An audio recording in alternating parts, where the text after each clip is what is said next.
हुआ है हिंदी का जो पेपर हुआ है 10th क्लास का, वो बहुत ही अच्छा पेपर आया है।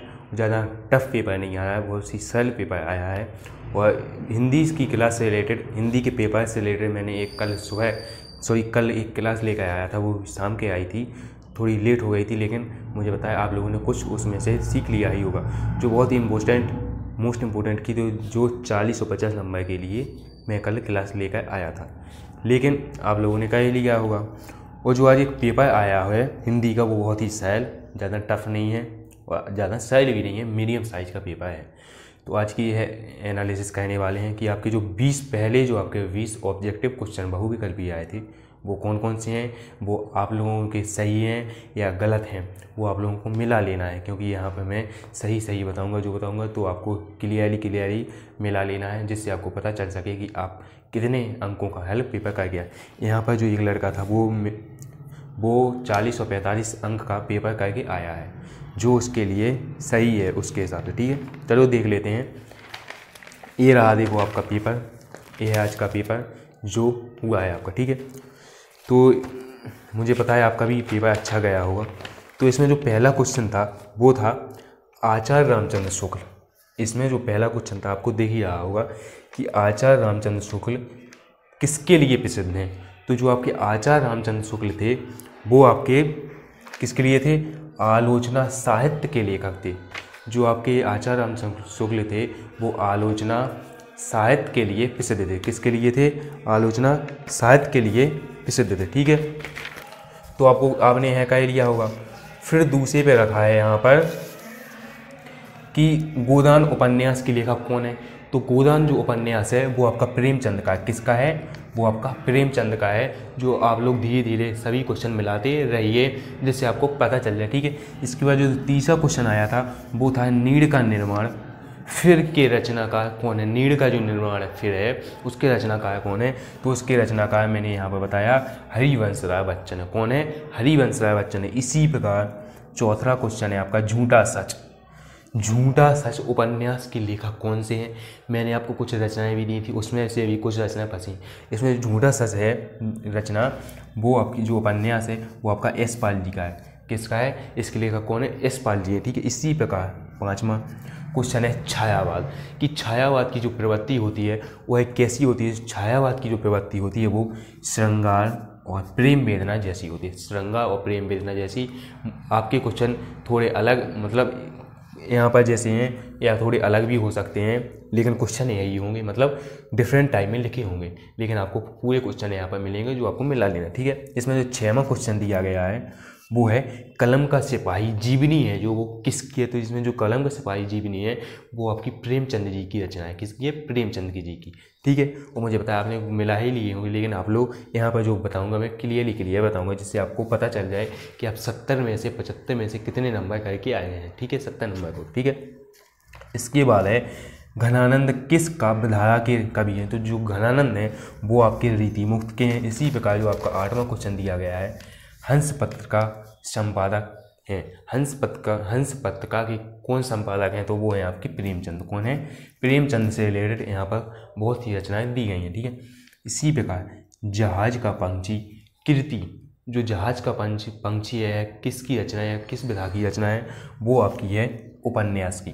उपन्यास विधा की रचना कौन सी है? उपन्यास विधा की रचना। इसी प्रकार यहाँ पर आया है तार सप्तक का प्रकाशन जो हुआ था वह कब हुआ था?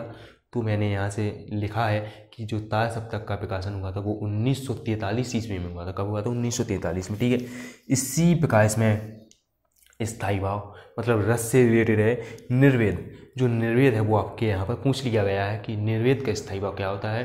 तो निर्वेद का स्थायी भाव होता है वो शांत होता है। क्या होता है?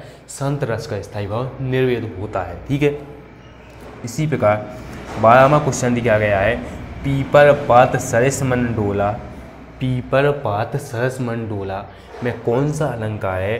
तो मैंने यहाँ पर लिखा गया है कि उपमा अलंकार पीपर पात सरस मन डोला यहाँ पर दिया गया है। ठीक है, इसी प्रकार 13वां जो क्वेश्चन है कि रोला छंद में कुल चरण कितने होते हैं? तो रोला छंद में आपके 4 चरण होते हैं। कितने चरण होते हैं? रोला छंद में आपके 4 चरण होते हैं, जो मैंने यहाँ पर बता दिया। इसी प्रकार आगमन में कौन सा प्रत्यय होता है? आगमन में कौन सा प्रत्यय होता है, वो है आपका आ। आगमन में प्रत्यय जो आ होता है, क्या होता है, आ कैसे कह सकते हैं अपन लोग, जैसे अपन लोगों ने लिखा आगमन, तो इसमें जो प्रत्यय होता है वो आपका आ है। कौन सा, सॉरी प्रत्यय नहीं, प्रत्यय तो आपके बाद में जुड़ता है, ये है उपसर्ग, क्या है, आ, इसमें उपसर्ग लगा है, आ से आपका बनता है आगमन। तो इस प्रकार आपका आगमन में उपसर्ग है कौन सा, आ, ठीक है। इसी के बाद वो भूल गया था, प्रत्यय आपका बाद में जुड़ता है, ठीक है। इसी प्रकार इसमें जैसे प्रत्यय कि भलाई में बहुत से लोग, जो बहुत से बच्चे हैं वो आपका ई करके आए हैं, क्या करके आए हैं, ई। लेकिन जो भलाई में प्रत्यय होता है वो ई नहीं होता, ना आपका भला होता है ना ई होता है। आपका जो भलाई में प्रत्यय होता है वो आपका आई होता है, क्या होता है, भलाई में प्रत्यय कौन सा होता है, भलाई। अगर आप लोग कहेंगे तो भलाई, भलाई में प्रत्यय आई होता है, ठीक है। इसी प्रकार नीलांबर में 16वां क्वेश्चन है, नीलांबर में कौन सा समास है, तो नीलांबर में जो समास होता है वो कर्मधारय है, नीला है जो मतलब कर्मधारय समास है, ठीक है। इसके बाद 17वां क्वेश्चन दिया गया है, आम का तत्सम कौन होता है, तो आम का तत्सम आम्र होता है, क्या होता है, अम्र होता है, ठीक है। जो मैंने यहाँ पर बी क्वेश्चन जो आपका सही है वो दिया गया है, ठीक है। इसी प्रकार कर्तवाच्य में प्रधानता किसकी होती है, अगर उसने पूछा कि कर्तवाच्य में प्रधानता किसकी, तो कर्तवाच्य में प्रधानता होती है वो आपकी कर्ता की होती है, क्योंकि जो कर्तवाच्य होते हैं, जो वाच्य होते हैं वो 3 प्रकार के होते हैं, और जो कर्तवाच्य होता है उसमें कर्ता का ही प्रभाव पड़ता है, ठीक है। 19वां क्वेश्चन है, ताभ्यः शब्द में वचन और विभक्ति कौन सी है, तो यहाँ पर मैंने षष्ठी विभक्ति और बहुवचन लिखा गया है। अगर आप लोगों को झूठ लगे तो आप लोग सर्च भी कर सकते हैं या देख भी सकते हैं, ठीक है। जो आपका सी क्वेश्चन, और 20वां जो लास्ट क्वेश्चन है इसमें ऑब्जेक्टिव वाला, उसमें है निम्नलिखित में से सर्वनाम क्या है, काला। काला कोई सर्वनाम है, नहीं है। घोड़ा भी कोई सर्वनाम नहीं है, यह संज्ञा है। लड़का भी आपकी संज्ञा दी गई। जो आपका वह है डी, सॉरी सी क्वेश्चन जो वह है 20वें का सी, वो आपका वह है क्या, सर्वनाम, ठीक है। इसी प्रकार अब आ गया आपका खंड बा, जिसमें आपकी गद्यांश और पद्यांश की जो व्याख्या है, जो मैंने आपसे कल रिलेटेड बताई थी, वो यहाँ पर दी गई है। अब इसमें है बुद्ध की इस जन्म की घटनाएं, जो इन कथाओं में, मतलब मैंने कहा था कि इनको आपको एक बार पढ़ लेना है 1 से 3 तक लेसन तक, क्योंकि एक इसमें फंस जाती, ठीक है। जो आपकी दी गई है ये आ गई, देखो ये है भगवत शरण उपाध्याय की रचना, जो आपकी बौद्ध लेसन वाले से दी गई है, जिसके लेखक कौन है, भगवत शरण उपाध्याय। जो मैंने यहाँ पर लिख दिए गए हैं कि अगर उसमें आपका गद्यांश जो संदर्भ पूछा था तो उसमें जो आपको लेखक लिखना था वो भगवत शरण उपाध्याय लिखना था, और लेसन आपको बुद्ध लिखना, ठीक है। इसमें गद्यांश की रेखांकित अंश की व्याख्या, जो मैंने कहा था कि आपको जितने भी अंडरलाइन लाइन मिले वो आपको लेखक कहता है इससे रिलेटेड इस लाइनों को लिख देना है, जो आपकी हो जाएंगी, ठीक है। इसी प्रकार इसमें जो तीसरा क्वेश्चन था वो था जातक कथाएं किसे कहते हैं, तो इसमें आपको ढूंढना था जातक कथाएं। तो इसमें दिया गया है पिछले जन्म की ये कथाएं जातक कथाएं कहलाती हैं, मतलब पिछले जन्म की कथाएं जातक कथाएं कहलाती हैं, जो आपका हो गया। बस इससे आपको 6 नंबर मिल जाते हैं, ठीक है, जो मैंने आपको बता दिया। अब इसमें जो अथवा में दिया था, किसी ने अथवा वाला किया होगा। इसमें रोहितास दुर्ग के प्रकोष्ठ जो दी गई है आपका ममता, देखो यहाँ पर दिख गया, तो ये दिया गया है ममता लेसन से।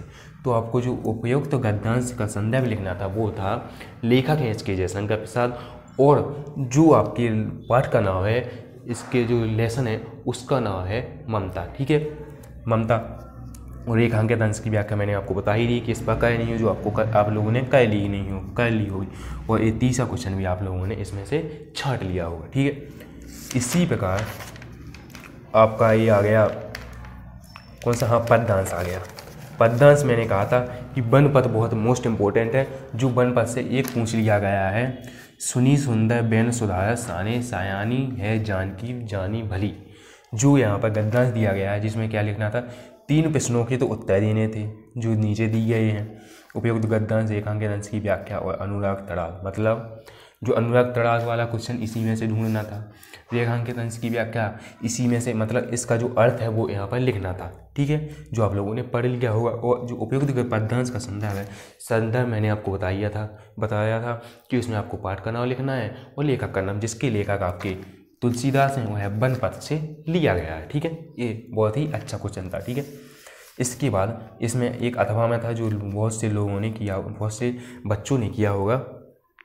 इसमें जो लेखक सच्चा प्रेम, मतलब जो सच्चा प्रेम है इस किस लेसन से लिया गया है? लेसन से लिया गया है स्वदेश प्रेम से लिया गया है, जिसके लेखक आपके राम नरेश त्रिपाठी जी हैं। कौन है?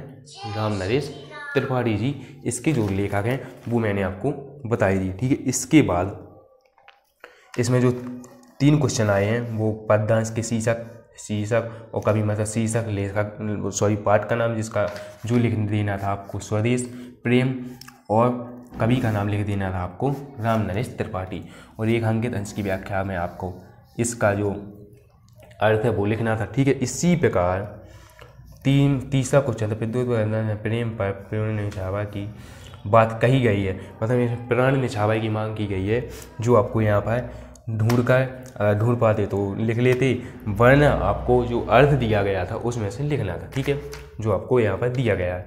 और जो मैंने आपको बताया था वही इस क्वेश्चन में आया है, ठीक। अब ये है संस्कृत। तो संस्कृत में वाराणसी वाला मैंने आपको बहुत ही मोस्ट इम्पोर्टेंट टॉपिक बताया था, और ना ही बताया होगा तो आपको पता है कि वाराणसी बहुत ही इंपॉर्टेंट होता है, ठीक है।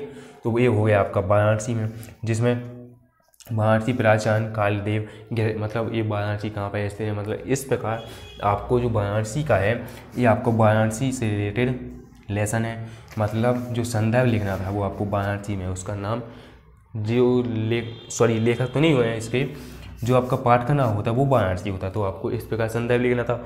और जो इसकी व्याख्या थी वो आप लोगों ने अगर अनुवाद किया होगा या पढ़ा होगा तो वो आपको यहाँ पर लिख दिया होगा आप लोगों ने, ठीक है, क्योंकि अनुवाद मैंने आपको अब बताया भी नहीं था और ये भी नहीं बताया था, इसलिए मैं इसका अनुवाद नहीं बता सकता अभी, ठीक है। इसी प्रकार एक अथवा में दिया गया था जो आपका भारतीय संस्कृति का हाथ से लिया गया था, जो भारतीय संस्कृति से लिया गया था। दूसरा कौन सा? विश्वस्य दृष्टा ईश्वर एक एक एवं, ये वाला आपका भारतीय संस्कृति से लिया गया था। इसमें जो चौथा क्वेश्चन था वो है दिए गए पद्यांश में किसी एक का संदर्भ सहित अनुवाद लिखिए। मतलब जो यहाँ पर श्लोक दिए गए हैं, दो श्लोक दिए गए हैं, इनमें इनका जो संदर्भ है वो लिखना है, उसका हिंदी अनुवाद है। मतलब संदर्भ में मैंने आपको बताया था किस प्रकार लिखना है, उसमें लेखक का नाम पड़ता है और पाठ का, लेकिन इसमें आपको पद्यांश संस्कृत के लेखक ए है और इसका नाम ए है, इस प्रकार आपको कहना है, जिसका नाम था वीरेण पूजते, जो आपके पाठ का नाम होता, ठीक है। और अथवा में जो यहाँ पर श्लोक दिया गया था वो सात व्यवस्था मित्र, मतलब ये ले दिया गया था आपका जीवन सूत्राणी से, जो आप लोगों ने कर लिया होगा और इसका अनुवाद भी कर लिया होगा, और इसके जो लेखक पाठ का नाम है वो भी आप लोगों ने कर लिया होगा। इसी प्रकार का जो 5वां क्वेश्चन है वो दिया गया अपने पाठक काव्य खंड काव्य के आधार पर निम्नलिखित प्रश्नों में से किसी एक प्रश्न का उत्तर दीजिए। मतलब जो मैंने कहा था कि अपने यहाँ पर जो आपका झांसी जिला है अपने उत्तर, आप लोगों ने इसमें जय सुभाष तो कर लिया होगा। क्या कर लिया होगा? जय सुभाष, जो मैंने कल बताया था कि इसका प्रथम और द्वितीय सर्ग आ सकता है, लेकिन यहाँ पर प्रथम सर्ग आया है और उसका चरित्र में ही मैंने कहा था कि चरित्र सीख लेना, जो आप लोगों ने कर लिया होगा, ठीक है। इसके बाद जो इसमें 6वां क्वेश्चन है, 6ठा क्वेश्चन, वो है लेखक का जीवन परिचय। तो इसमें मैंने कहा था कि लेखक का जीवन परिचय आपको 2 सीख लेने हैं, जो यहाँ पर दोनों ही यहाँ पर फंसे हैं। जो आपका जयशंकर प्रसाद है वो भी मैंने आपको बताया था, आचार्य रामचंद्र है वो भी बताया था, जिसमें से 3 दिए गए हैं और एक कहना था जो आपका 5 नंबर का है, जिसमें जयशंकर प्रसाद का जो जन्म हुआ था 1890 में हुआ था, और आचार्य रामचंद्र शुक्ल का जन्म 1884 में अगोना में हुआ था, जो आपको मिला लेना है, ठीक है। इसी प्रकार आपका जो पद्य का है उसमें कवियों का जो जीवन परिचय है वो मैंने कहा था कि सूरदास का और तुलसीदास का और रामधारी सिंह दिनकर का सीख लेना, लेकिन यहाँ पर आपका सूरदास का फंस गया है। मैंने आपसे कहा था कि एक जरूर फंसेगा जिसमें सूरदास का फंस गया, जिसका जन्म सूरदास जी, महाकवि सूरदास जी का जन्म 1478 ईस्वी में हुआ था, जो मैंने आपको यहाँ पर देख लीजिए, यहाँ पर मैंने 1478 बता दिए हैं, ठीक है। इसी प्रकार 7वां क्वेश्चन है एक श्लोक लिखिए जो इस प्रश्न पत्र, मतलब उस श्लोक को लिखना था जो आपको इस पेपर में, इस प्रश्न पत्र में वह श्लोक ना लिखा हो, उस श्लोक को आप लोगों को लिखना था, जो मैंने बाहर बताया था कि आपका 2 नंबर में आता है, ठीक है, जो आप लोगों ने सीख कर यहाँ पर लिख दिया होगा। ठीक है, इसका अनुवाद लिखना जरूरी नहीं होता, इसमें सिर्फ श्लोक ही लिखना पड़ता है। इसी प्रकार निम्नलिखित प्रश्नों के 2 उत्तर दीजिए। मतलब इसमें जो संस्कृत में से 2 के आप लोगों को उत्तर देने थे, जो मैंने यहाँ पर 3 छाट दिए गए हैं। 3 छाट दिए, मतलब 3 छाट दिए जिसके उत्तर लिखना है। जिसमें चंद्रशेखर वाला स्वयं गिम अवदत, मतलब इसमें चंद्रशेखर का गिरह कहाँ पर था, तो जो आपको कह देना है वो कह देना था कारागरम, मतलब कारागार, जिसे कारागार बोलते हैं उसे कारागरम बोलते हैं। ठीक है, फिर तब प्रलय उत्तरम किम अस्ति, जो आपका तीसरा क्वेश्चन था, 8वीं का जो तीसरा क्वेश्चन था उसमें कह देना था आपको पत्रम। कौन कह देना था? पत्रम कह देना था। ठीक है, और जो चौथा क्वेश्चन है वाराणसी कैसा संघर्ष स्थली, मतलब वाराणसी कहाँ पर है, इसका मतलब क्या होता है? तो इसका मतलब होता है विवधा मरणयम। क्या होता है? विवधा मरणयम। ठीक है, 8वां क्वेश्चन हो गया जो आपका 2 नंबर का। फिर 9वां क्वेश्चन आया है वहाँ पर निबंध 7 नंबर का, जो मैंने कहा था कि निबंध आपको सीख लेना है, हेडिंग बाई हेडिंग आपको सीख लेना है। यहाँ पर आया था पर्यावरण, जिसमें मैंने कहा था कि पहली हेडिंग प्रस्तावना बनानी है, लास्ट में हेडिंग निष्कर्ष और बीच में 2-3 हेडिंग बना देनी है। इसी प्रकार इसमें साहित्य और समाज का आ गया, मेरी पुस्तक आ गई, नारी सशक्तिकरण आ गया, विज्ञान की उपयोगिता आ गई। ठीक है, इसमें से आपको एक प्रश्न लिखना था, जो आपका 7 नंबर आपकी पक्की हो जाती है, जो आप लोगों ने कर लिया होगा। ठीक है, इसी प्रकार अपनी विशेष रुचियों का उल्लेख करते हुए अपने मित्र को एक पत्र लिखिए, मतलब एक एप्लीकेशन टाइप का